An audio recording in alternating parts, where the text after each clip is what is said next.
This is College Creek here. This is a site of national conservation significance.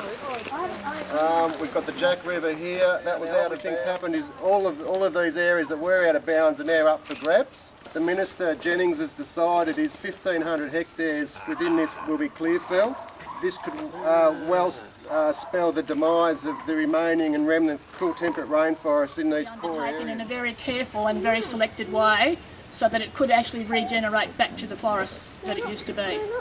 So all of that has now been undermined by a secret deal with Jennings and Hancock. From what we've worked out with their growth rates in their plantations, we think there's been a massive failure in their blue gum, and basically they're going to log these key areas because that's only the easiest way they can make up their shortfall. I can't see that they're going to meet their contracts. They've got to supply 300,000 cubic metres of hardwood per year until the year 2027.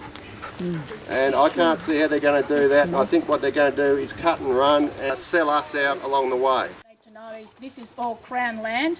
On this side it's Australian paper leaseholds, College Creek. And on this side it's basically the Victorian Plantation Corporation leased land, and the provisions that apply for all public forests don't apply to this public land. So that there were not provisions made for setting aside adequate reserve systems. So the minimum set aside on public land is 15% and we've got 2%. So this is the least reserved area in any forested region in the whole of Victoria.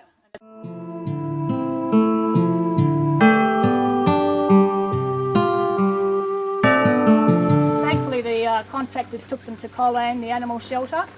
The mother died, the back baby, the Joey, is alive and the male is still struggling. So as you know, with the clear felling in your area for the last 15 years, the koalas have been the victims of those clear. They've just about wiped them out, that's correct. Yep. The Stesleki koala, the only endemic koala remaining in the whole of Victoria and South Australia. And the other koalas have all been translocated animals, so there's a lot of problems with inbreeding. So the management of Victoria's koala is totally dependent on this endemic koala gene pool.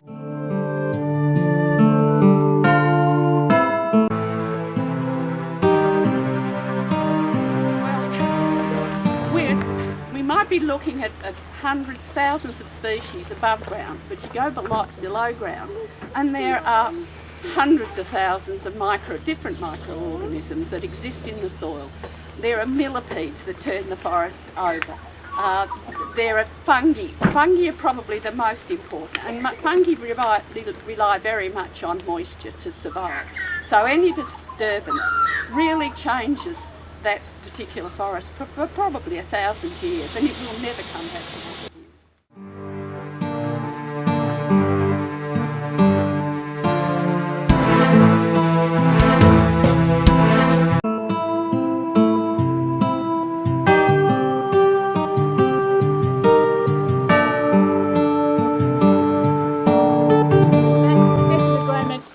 Null and void, and that areas that Thwaites had secured, such as College Creek, full of cool temperate rainforest, will now be sacrificed for the mill. There were 4 secure areas of rainforest, this being one of the major ones. This is an icon for this region, and generations of Gippslanders have fought for this area, in particular this area, College Creek.